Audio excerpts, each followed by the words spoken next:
আপনারা শুনছেন রাত 12:05। আজ আমরা আবার চলে এসেছি নতুন এক রহস্যে ভরা গল্প নিয়ে। গল্পের দিকে এগোনোর আগে আবার একটা কথা আপনাদের মনে করিয়ে দিই, আমাদের গল্প বা সত্যি ঘটনা পাঠানোর কথা। আমরা কিন্তু আপনার প্রতিটা গল্প বা ঘটনা শোনাবো আপনাদেরই ভালোবাসার চ্যানেল রাত 12:05। আর প্রতিটা এপিসোড কেমন লাগছে অবশ্যই কমেন্ট বক্সে জানান, সাথে লাইক করুন। আমাদের ফ্যামিলিটাকে বড় করতে বন্ধুদের সাথে শেয়ার করুন। আর সবার আগে নতুন গল্প বা ঘটনা পেতে অবশ্যই সাবস্ক্রাইব করুন। চলুন তাহলে শুরু করা যাক আজকের সেই বিশেষ গল্প, যেটা আমাদের প্রিয় কবি রবীন্দ্রনাথ ঠাকুরের শান্তিনিকেতনের সাথে যুক্ত। সৌম এবারে 11-এ উঠেছে। সে উত্তর 24 পরগনার মচলন্দপুরের একটা স্কুলে পড়ে। সে গ্রামের ছেলে। বন্ধুদের সঙ্গে আড্ডা ইয়ার্কি এইসব নিয়েই সে বড় হয়ে উঠেছে। এবারে তাদের স্কুল থেকে বলা হলো যে তাদের এবার এক্সকারশন হবে, বা যার নাম বলা যায় শিক্ষামূলক ভ্রমণ। স্কুলে স্যারেদের তরফ থেকে এটা ঘোষণা হতেই সারা 11-এ একটা সাড়া পড়ে গেল। সৌমর আবার বেশি আনন্দ। সে বারবার তার বন্ধুদের সঙ্গে বলছে, এবারে আমরা সত্যিই খুব আনন্দ করব শান্তিনিকেতনে গিয়ে। সৌমর সব বন্ধুরাই সৌমর সঙ্গে একমত যে এবারের এক্সকারশনে শান্তিনিকেতনে গিয়ে তারা খুব আনন্দ করবে। যদিও শান্তিনিকেতনে এক্সকারশনে ছেলেকে ছাড়তে সৌমর মা বাবার খুবই আপত্তি। তারা দুজনেই বলছে, না সৌম, তোর ওখানে গিয়ে কাজ নেই, ওখানে গিয়ে তোকে নজরেও রাখার কেউ থাকবে না, আর তুই ওখানে যে কি করবি তা আমরা কেউ জানি না, তাই আমরা কেউ তোকে বাড়ির থেকে ওইভাবে ছাড়তে একেবারেই রাজি নই। সৌমর তাই শুনে খুব মন খারাপ হয়ে গেছে।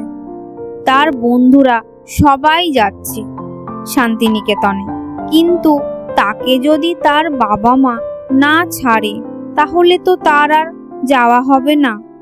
তার খুব ইচ্ছা ছিল যে সে যাবে স্কুলের এই এক্সকারশনে। তার খুব ইচ্ছা কবিগুরু রবীন্দ্রনাথের বিশ্বভারতী দেখবে। সে নিজে আবার খুব ভালো রবীন্দ্রসঙ্গীত গায়। সে বিশ্বভারতীতে গিয়ে ছাতিম তলায় বসে অনুভব করতে চায় সেখানে বসে রবীন্দ্রনাথ কিভাবে একের পর এক সুন্দর সুন্দর গান রচনা করে গিয়েছেন। কিন্তু তার বাবা মা যে তাকে এবারে ওখানে ছাড়তেই চাইছে না, তাহলে কি হবে? যদিও স্কুলের স্যার ম্যাডামরা একটা উপায় বার করেছেন যে সব ছাত্রছাত্রীদের মনে শান্তিনিকেতনে যাওয়ার খুব আগ্রহ আছে, কিন্তু তাদের বাবা মায়েরা তাদেরকে কোনোভাবেই ছাড়ছে না।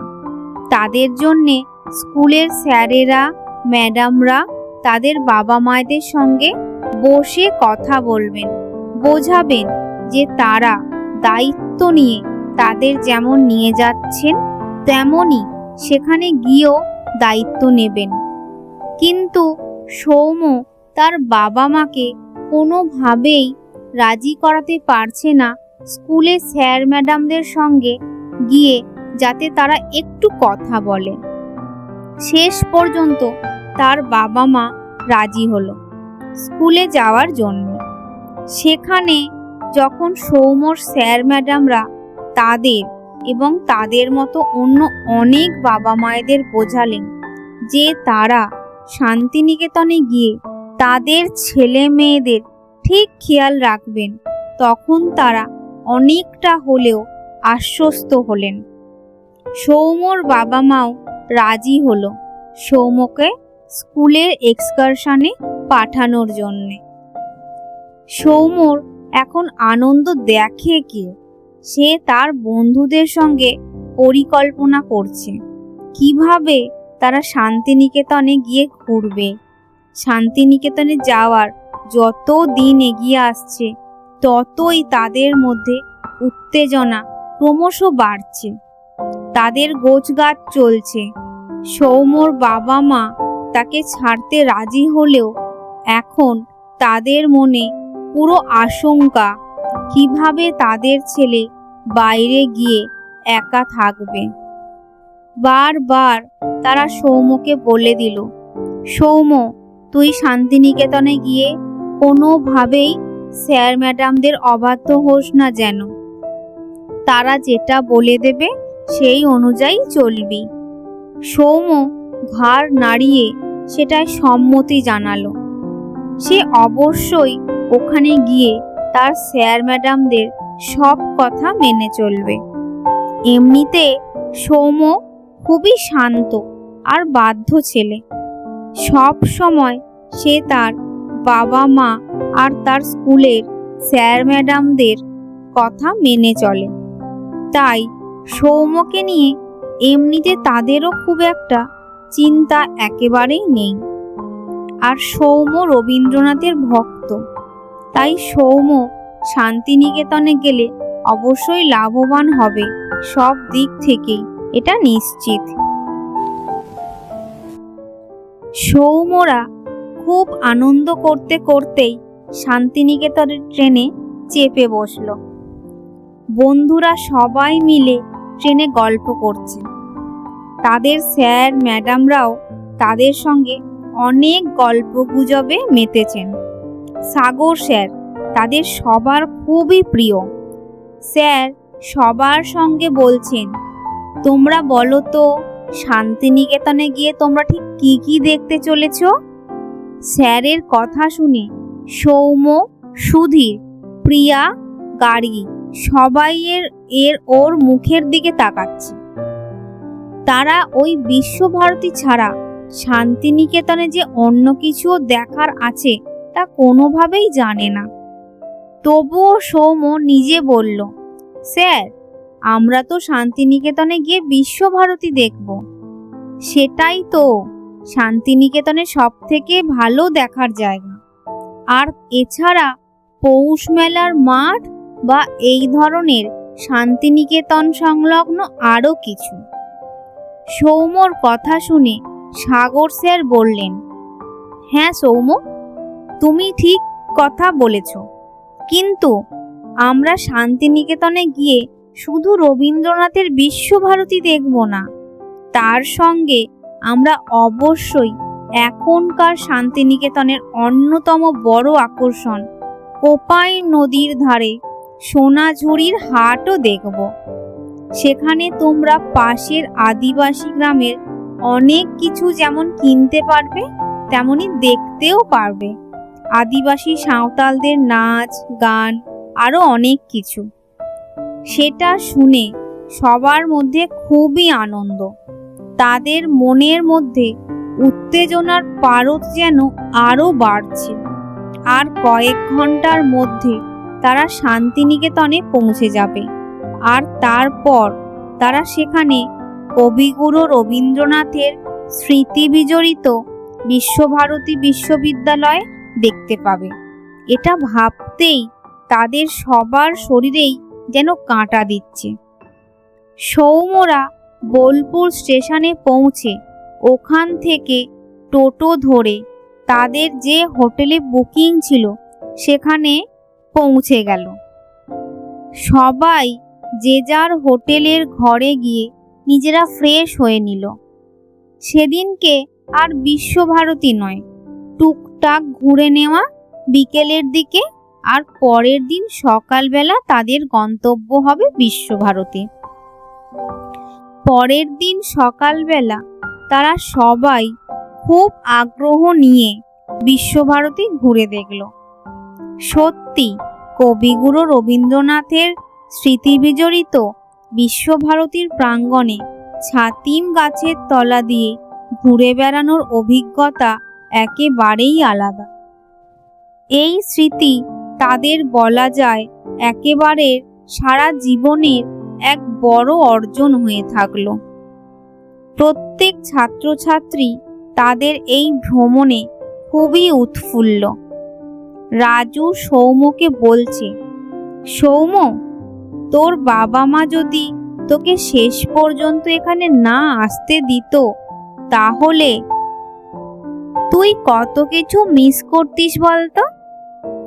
সৌম্য রাজুর এই কথায় উত্তর দেয়, হ্যাঁ, এখানে এবারে না আসতে পারলে আমরা প্রত্যেকেই কিন্তু অনেক কিছু অভিজ্ঞতা অর্জনের সুযোগ হাতছাড়া করতাম। আমি এখানে আসতে পেরেছি, এটা আমি মনে করি কবিগুরু রবীন্দ্রনাথের আশীর্বাদ। গার্গী আবার সৌম্যর খুব ভালো বন্ধু। সে নিজেও রবীন্দ্রসঙ্গীত গায়। সে বলল, হ্যাঁ রে সৌম্য, আমরা যারা রবীন্দ্রনাথকে সারা সময় আমাদের সঙ্গীতের মাধ্যমে পুজো করি, তারা যদি আমাদের স্কুলের তরফ থেকে যে সুযোগ আমাদের দেওয়া হয়েছে সেটা গ্রহণ করতে না পারতাম, সেটা হতো আমাদের নিজেদেরই এক চরম ব্যর্থতা। আমরা এখানে আসতে পেরেছি, এটা আমাদের সত্যি খুব ভালো সৌভাগ্য। তারা বিশ্বভারতী সারা দিন দেখে আবার তাদের হোটেলে ফেরত গিয়েছে। পরের দিন তারা সকালে টুকটাক একটু এদিক ওদিক ঘুরবে, আর তারপর বিকেলে তারা যাবে সোনাঝুরির হাটে। কিন্তু সাগর স্যারই প্রস্তাব দিলেন, আমরা যদি বিকেল বেলায় সোনাঝুরির হাটে যাই তাহলে আমাদের সারা দিনটা একদম নষ্ট হবে। আমরা যদি সেটা না করে অন্য একটা পরিকল্পনা করি তাহলে কেমন হয়? সাগর স্যারের এই কথা শুনে অন্য যেসব স্যার ম্যাডামরা ছিলেন তারা নিজেরা কৌতূহলী হয়ে জিজ্ঞাসা করলেন, কিন্তু তুমি আমাদের কি পরিকল্পনা নিতে বলছো সাগরদা? আমি ভাবছি আমরা যদি এখান থেকে একদম বিকেলে না বেরিয়ে একটু আগে আগে দুপুরের খাওয়া দাওয়া শেষ করে বেরোতে পারি, তাহলে আমরা সোনাঝুরি হাটের ঠিক পাশে যে সাঁওতাল গ্রাম বনবল্লভপুর আছে সেখান থেকে একটু ঘুরে আসতে পারি।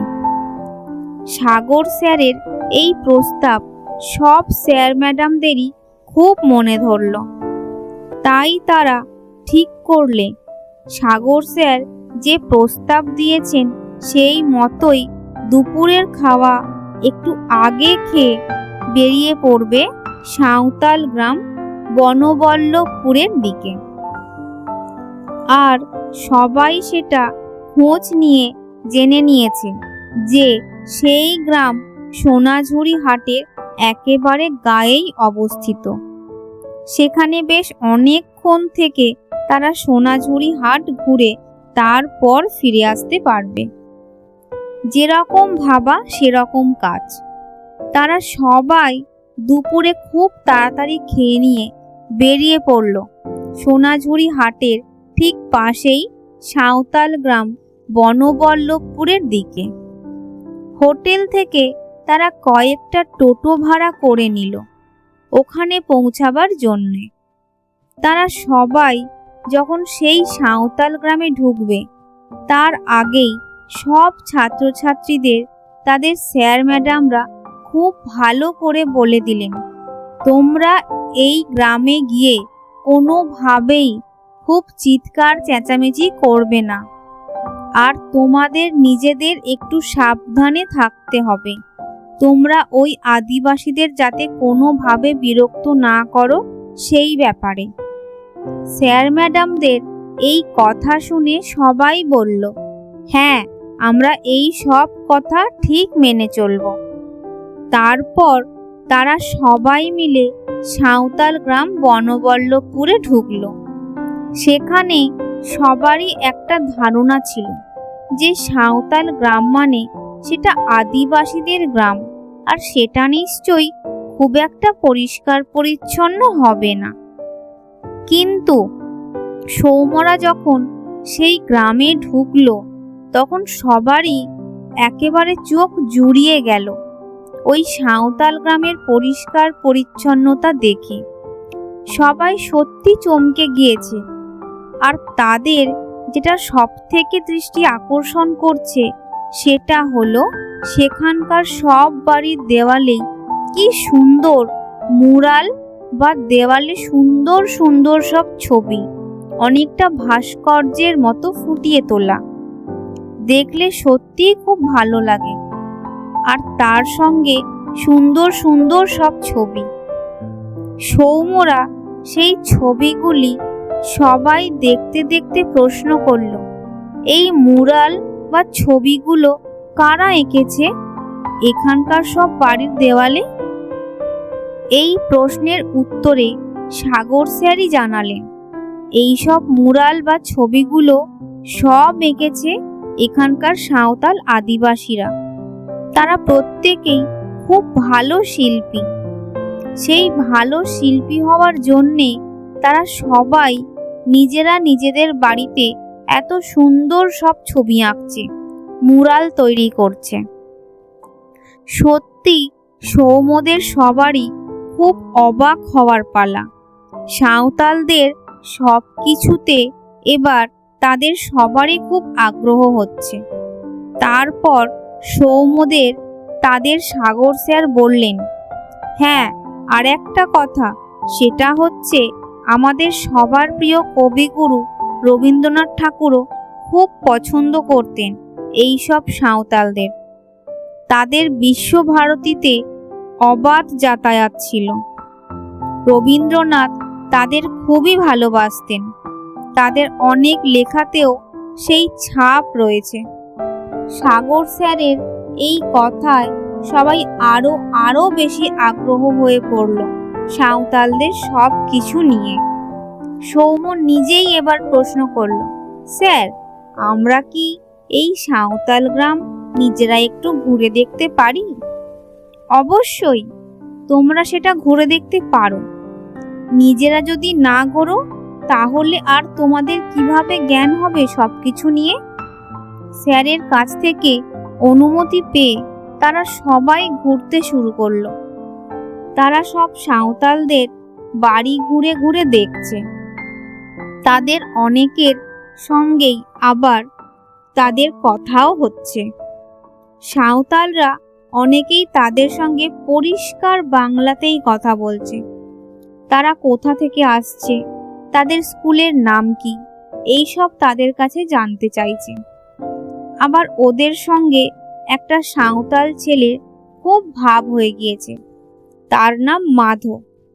সে তাদের থেকে একটু ছোট হলে কি হবে, তাদের সঙ্গে দিব্যি ভাব হয়ে গিয়েছে, আর তারা একসঙ্গেই ঘুরছে।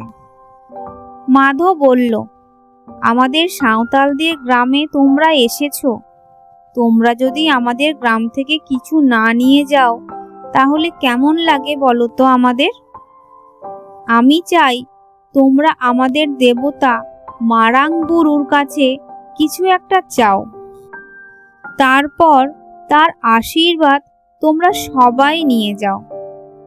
মাধোর কথায় সবাই সাঁওতালদের দেবতা মারাং বুরুর কাছে কিছু না কিছু চাইল।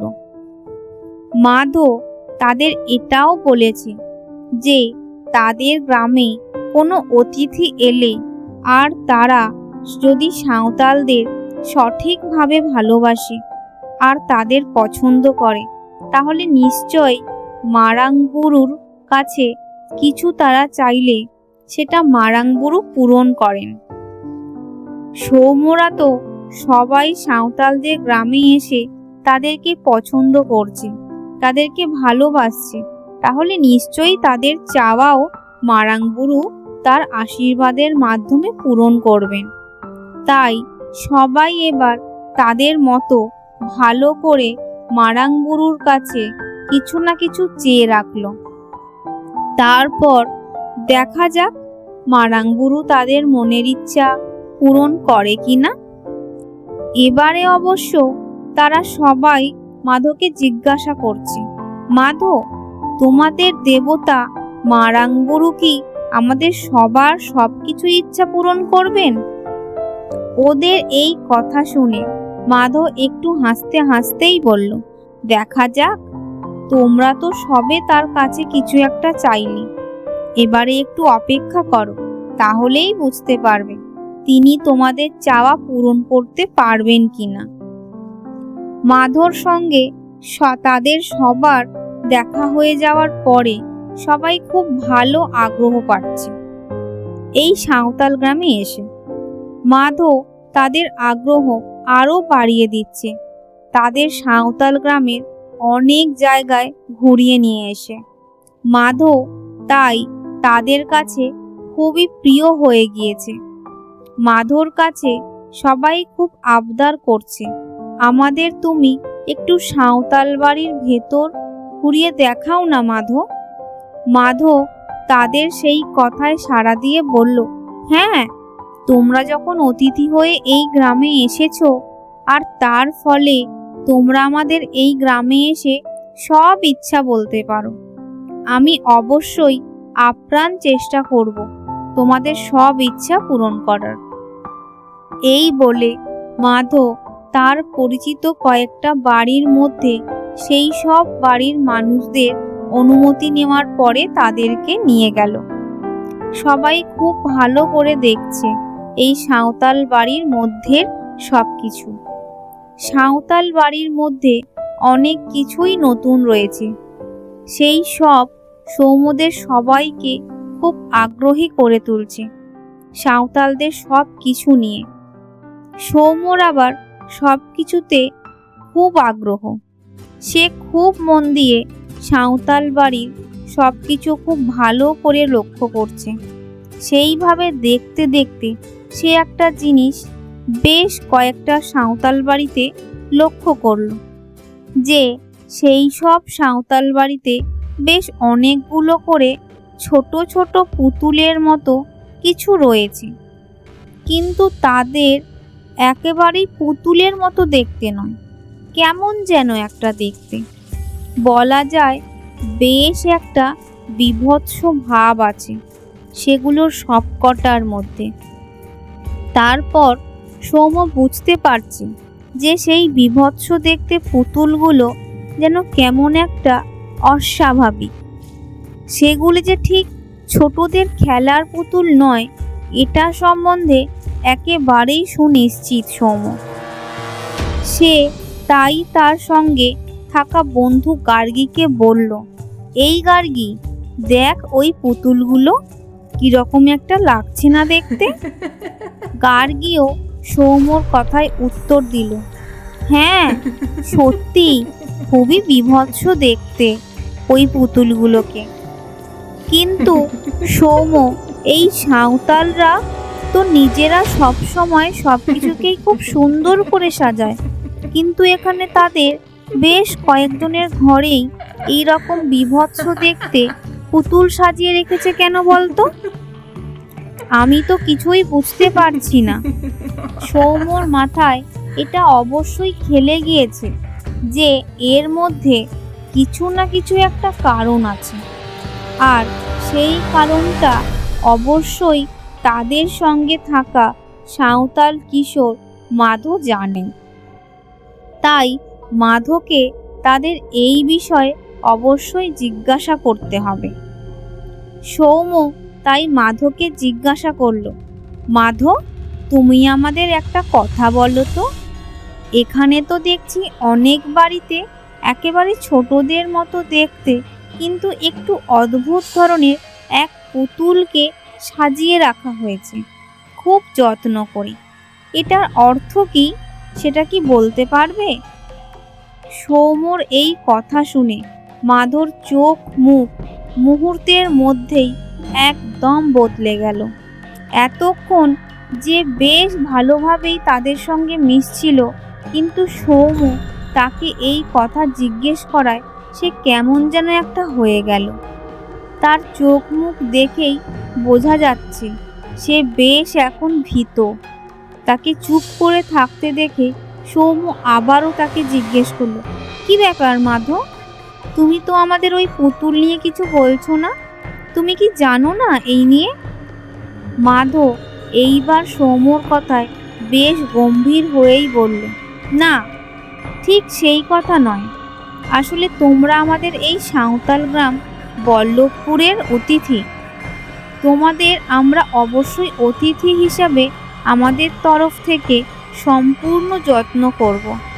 কিন্তু আমি কখনোই তোমাদের আমাদের এই সাঁওতাল সমাজ সম্বন্ধে এমন কিছু জানাতে পারবো না যেটা আমাদের সাঁওতাল সমাজের একেবারে নিজস্ব ব্যাপার।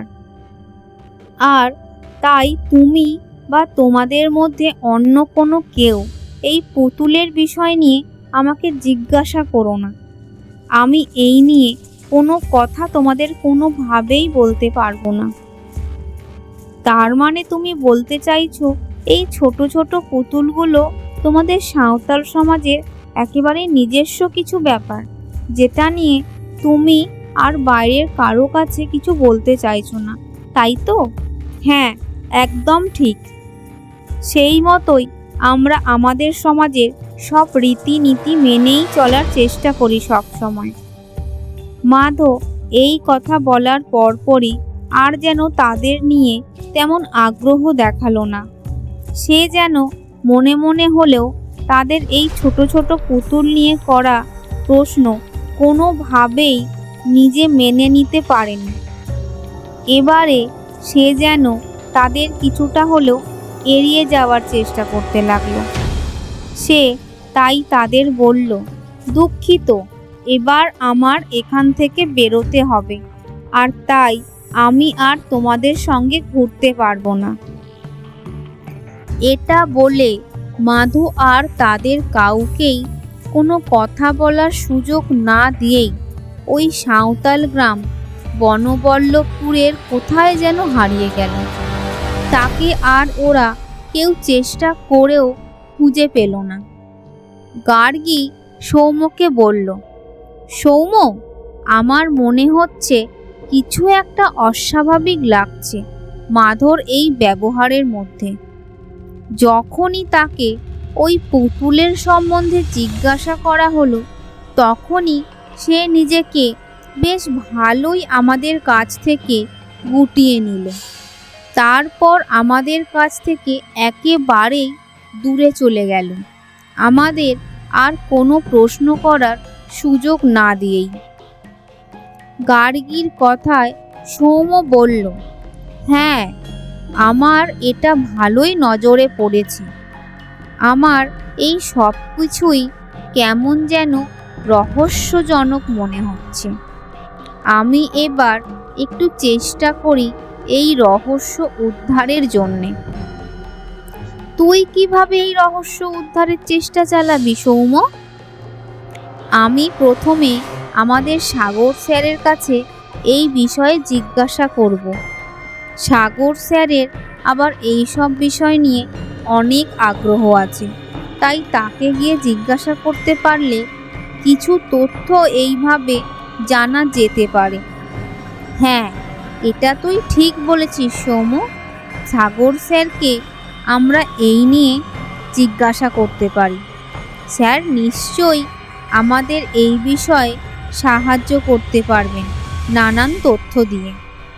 সেই মতো তারা কয়েকজন মিলে সাগর স্যারের খোঁজ শুরু করলো। সাগর স্যার আবার অন্য সব স্যারের মতো নন। তিনি ওই আদিবাসী গ্রামে গিয়ে নানা কিছু নিয়ে খোঁজ করছেন। সৌম্যরা অনেককে জিজ্ঞাসা করতে করতে শেষ পর্যন্ত সাগর স্যারের সন্ধান পেল। সাগর স্যার তাদের ওইভাবে হন্ততন্ত হয়ে আসতে দেখে জিজ্ঞাসা করলেন, কি ব্যাপার?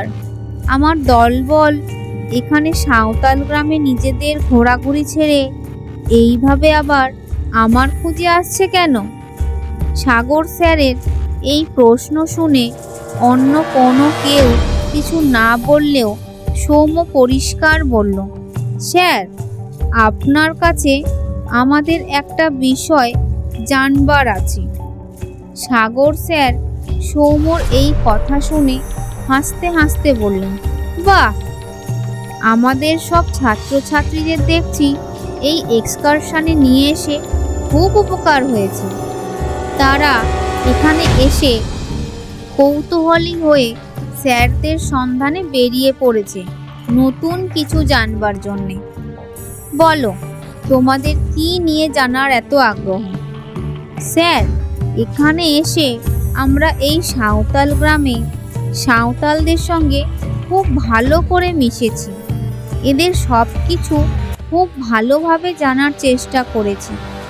আর সেই রকম জানার চেষ্টা করতে গিয়ে আমরা এখানে অনেক সাঁওতালদের বাড়িতে একরকম ছোটদের চেহারার পুতুল দেখেছি, যেগুলো আবার দেখতে বেশ অন্যরকম।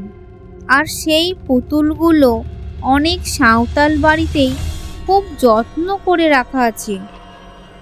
আমাদের অনেকেরই ওই পুতুলগুলো নিয়ে খুব জানার আগ্রহ হচ্ছে। আমাদের একটু ওই পুতুলগুলো নিয়ে কিছু জানাতে পারবেন? আমি সেই পুতুলের কয়েকটা ছবিও মোবাইলে তুলে এনেছি আপনাকে দেখানোর জন্য। এটা বলে সৌম্য তার মোবাইল বার করে সাগর স্যারকে তার মোবাইলে তোলা সেই পুতুলের ছবি দেখালো। সেই ছবি দেখে সাগর স্যারের মুখও কেমন যেন গম্ভীর হয়ে গেল। সাগর স্যার তো তাদের সরাসরি বলেই দিলেন, এইভাবে সবসময় সব কিছু নিয়ে আগ্রহ বা কৌতূহল করা তোমাদের পক্ষে ঠিক হবে না। তোমরা এখানে এসেছো এক্সকারশনে, সাঁওতাল গ্রাম দেখেছো, তাদের সম্বন্ধে বেশ কিছু তথ্য জেনেছো। আর নতুন করে তোমাদের ওদের সম্বন্ধে জানার চেষ্টা না করলেই ভালো হয়। সাগর স্যারের এই কথা শুনে সৌম্য প্রাথমিকভাবে একটু দমে গেলেও সে আবার তার স্যারকে জিজ্ঞাসা করছে, কিন্তু স্যার, আপনিও তো আমাদের সবসময় বলতেন যে কোনো নতুন কিছু সম্বন্ধে সব সময় জানার আগ্রহ থাকা খুব ভালো। আর স্যার, ওই ধরনের পুতুল তো আগে আমরা কোথাও দেখিনি, তাই এই নিয়ে আমি জানতে চাইছি। সাগর স্যার সৌম্যর এই কথা শুনে নিজে একটু থমকে গেলেন। হ্যাঁ, তিনি নিজে তার ছাত্রছাত্রীদের সবসময়ই এই কথা বলেন, তাদের মনে জানার আগ্রহ বাড়িয়ে তোলেন। কিন্তু আজকে তার কথাই যে তাদের জানার আগ্রহকে কমিয়ে দিচ্ছে, এতে আবার তার ছাত্রছাত্রীদের কাছে ভুল বার্তা যাচ্ছে। তাই তিনি তাদের বললেন, আসলে এই আদিবাসী সমাজে কিছু না কিছু নিজেদের গোপন সংস্কার বা রীতিনীতি থাকে, যেটা কোনো সময়েই তারা চায় না তাদের থেকে বাইরের কারোর মধ্যে সেটা চলে যাক। ঠিক সেই জন্যেই এই বিষয় নিয়ে তোমাদের কৌতূহল আমি আজকে মেটাতে একদমই পারলাম না। সাগর স্যারের এই কথা বলার পরে তাদের আর কারোরই কিছু করার নেই। তারপরেও তারা টুকটাক ওই সাঁওতাল গ্রাম ঘুরে ফিরে দেখল। এর মধ্যেই রমেশ স্যার তাদের সবাইকে তাড়া দিচ্ছেন, এবারে এখান থেকে আমাদের বেরোতে হবে, না হলে সোনাঝুরি হাটে আমরা ঠিক ভালোভাবে সময় নিয়ে ঘুরতে পারবো না। এতক্ষণে সোনাঝুরি হাট বসেও গিয়েছে, চলো আমরা সবাই মিলে যাই সোনাঝুরি হাটে। তাই এবার সবাই মিলে সাঁওতাল গ্রাম বনবল্লভপুর থেকে বেরিয়ে চলে গেল সোনাঝুরি হাটের দিকে। সেখানে গিয়ে সত্যি তাদের মন আবার একেবারে জুড়িয়ে গেল। সেখানে কত আদিবাসী তাদের নানা রকম পসরা নিয়ে বসে আছে। তারপর সৌম্যর অন্য সব বন্ধুদের বেশি আকর্ষণ করল আদিবাসীদের নাচ আর গান। আদিবাসীরা তাদের ট্র্যাডিশনাল পোশাকে যেভাবে তাদের নিজস্ব নৃত্য পরিবেশন করছে তাতে সবাই তারা মোহিত হয়ে গেল। আশেপাশে অনেক বাউলও বসে আছে। তারা আবার একটু একতারা, কেউ বা আবার দোতারা নিয়ে বাউল গান করছে। আর তাদের ঘিরে রেখেছে সোনাঝুরি হাটে যাওয়া অনেক মানুষ। সব ছেলেমেয়েরা সেই সব দেখতেই ব্যস্ত হয়ে পড়লেও সৌম্যর আবার অন্য একটা উদ্দেশ্য আছে। সে সারা হাটে তন্ন তন্ন করে খুঁজছে যেরকম পুতুল সে বনবল্লভপুরের সাঁওতাল বাড়িতে দেখেছে সেই রকম পুতুল, কিন্তু কোথাও সে সেটা খুঁজে পাচ্ছে না। তারপর সে এক জায়গায় একটা ঝাউবনের ভেতর দেখল যে এক আদিবাসী কিশোরী নানা হাতে তৈরি পুতুল বিক্রি করছে। তার কাছে সৌম্য গিয়ে তার মোবাইলে তুলে রাখা সেই পুতুলের ছবি দেখিয়ে জিজ্ঞাসা করলো, আচ্ছা, এই রকম পুতুল কি তুমি বিক্রি করো? আর যদি না করো, এই রকম পুতুল ঠিক কোথায় পাওয়া যাবে আমায় একটু বলবে? সৌম্যর এই কথা শুনে সেই কিশোরী এমন ভাবে যেন তাকালো, আর তার মুখ দিয়ে কোনো কথাই বার হচ্ছে না।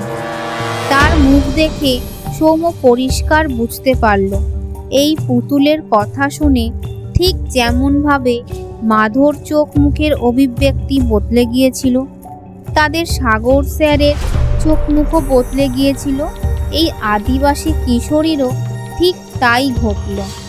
তাকে সৌম্য আবার জিজ্ঞাসা করল, কি ব্যাপার, তুমি জানো না এই পুতুল কোথায় পাওয়া যাবে? তোমার কাছে এই পুতুল একটাও নেই? আমি কিনবো।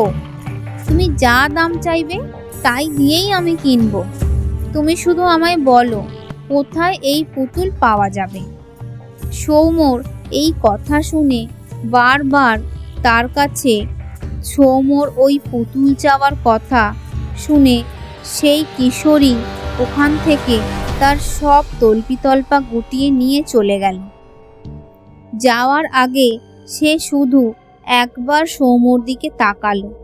তার তাকানো দৃষ্টিতে সৌম্য পরিষ্কার বুঝতে পারল তার চোখে রয়েছে কেমন যেন একটা ভয়ের চাউনি। এই রকম ভয় এরা সবাই কেন পাচ্ছে? সৌম্যর মাথায় কোনো কিছুই আসছে না। সে ওই মেয়েটিকে বেশ কিছুটা অনুসরণ করল, কিন্তু সেই আদিবাসী কন্যা সোনাঝুরি হাট ছেড়ে কোথায় যে চলে গেল সেটা সে কোনোভাবেই বুঝে উঠতে পারল না। তবে সৌম্য এখন সেই সাঁওতাল গ্রামের পুতুল নিয়ে পুরোপুরি নিশ্চিত যে এই পুতুলের মধ্যে গভীর কোনো একটা রহস্য আছে, যেটা আবার এরা কেউ বলতে চাইছে না। কিন্তু এই পুতুলের পেছনে আসল রহস্যটা কি, আর এরা সবাই সেই সব কথা কেন তাকে বলতে চাইছে না? কি এদের গোপনীয়তা, এটা তাকে অবশ্যই জানতে হবে। তারপর এই পুতুলের কথা যে শোনে বা যে এর ছবি দেখে, সে এইরকম আতঙ্কগ্রস্ত হয়ে পড়ছে কেন? এর পেছনে যে গভীর রহস্য কিছু একটা আছে সেটা সৌম্য খুব ভালোভাবেই বুঝতে পারছে। এখন তাই সে সেই রহস্য ভেদ করতে প্রস্তুত। সেদিন সোনাঝুরি হাটে তার সব বন্ধুরা অনেক কিছু কিনল। তারা সত্যি হাটের সব কিছুকে খুব ভালোভাবে উপভোগ করলো, কিন্তু সৌম্যর মনে অন্য চিন্তা। সে চাইছে এই পুতুল রহস্যের সবকিছু সমাধান করতে। সে তাই এবারে আরো বেশ কয়েকজন বিক্রেতার কাছে গিয়ে ওই পুতুলের ছবি দেখিয়ে সেটা কোথায় পাওয়া যাবে জিজ্ঞাসা করলো, কিন্তু সব জায়গাতেই তাকে এই পুতুল নিয়ে কিছু খোঁজ করার ব্যাপারে বারণ করা হলো। সেদিন সৌম্য যখন অন্য সবার সঙ্গে সোনাঝুরি হাট থেকে তাদের হোটেলে ফিরছে, তখন অন্যরা সবাই তাদের আনন্দ প্রকাশ করছে, কিন্তু সৌম্যর মাথায় তখনও একেবারেই অন্য চিন্তা। সে চাইছে যেভাবে হোক ওই সাঁওতাল পুতুলের রহস্য সঠিক একটা সমাধান করতে। তার বন্ধু গার্গী তাকে জিজ্ঞাসা করল, এই সৌম্য, তুই এই রকম চুপ করে বসে আছিস কেন রে? আমার তো মনে হচ্ছে তুই ওই পুতুল নিয়ে খুব ভাবছিস, আর তাই তোর মনে এত চিন্তা। কি আমি ঠিক বললাম তো? সৌম্য গার্গীর করা প্রশ্নে ঘাড় নাড়িয়ে বলল, হ্যাঁ, তোর অনুমান একেবারেই ঠিক। তাই শুনে তার খুবই কাছের বন্ধু গার্গী বা তার অন্য বন্ধুরাও তাকে পরামর্শ দিল, সৌম্য, আমরা এখানে এই শান্তিনিকেতনে এসেছি স্কুল এক্সকারশনে আনন্দ করতে। সেখানে যখন আমাদের সাগর স্যার থেকে অন্য সবাই এই পুতুল নিয়ে বেশি আগ্রহ দেখাতে বারণ করছেন, সেখানে তুই ওই পুতুল নিয়ে অত ভাবনা চিন্তা তোর মাথায় রেখেছিস কেন বলতো? হ্যাঁ, গার্গী বা তার বন্ধুরা তাকে যা বলছে তা একেবারেই সঠিক, কিন্তু তার মনে যে ওই সাঁওতাল গ্রামে দেখা পুতুলগুলো এতটাই কৌতূহল জাগিয়েছে যে সে আর ওই পুতুলগুলো ছাড়া অন্য কিছু ভাবতেও পারছে না। কিন্তু তার বন্ধুরা এখন তাকে নিয়ে সত্যিই খুব উদ্বিগ্ন। সেটা বুঝতে পেরে সে তাই ওদেরকে বলল, হ্যাঁ, আমি এবার শুধু আমাদের স্যারেরা ম্যাডামরা যা বলবেন তাই অনুযায়ী চলব। অন্য কোনো ভাবনা আর আমি আমার মাথায় রাখবো না। কিন্তু ওই কথা সৌম্য বললে কি হবে?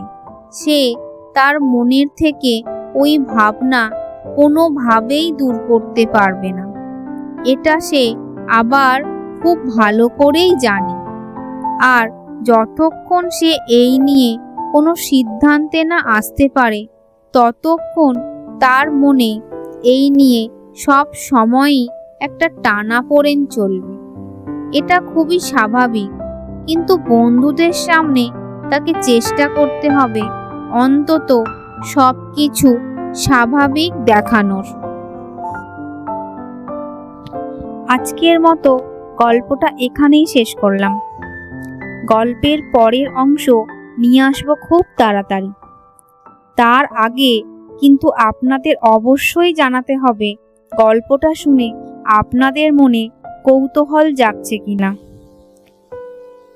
আমরা আবার তাহলে ফিরে আসবো নেক্সট এপিসোডে।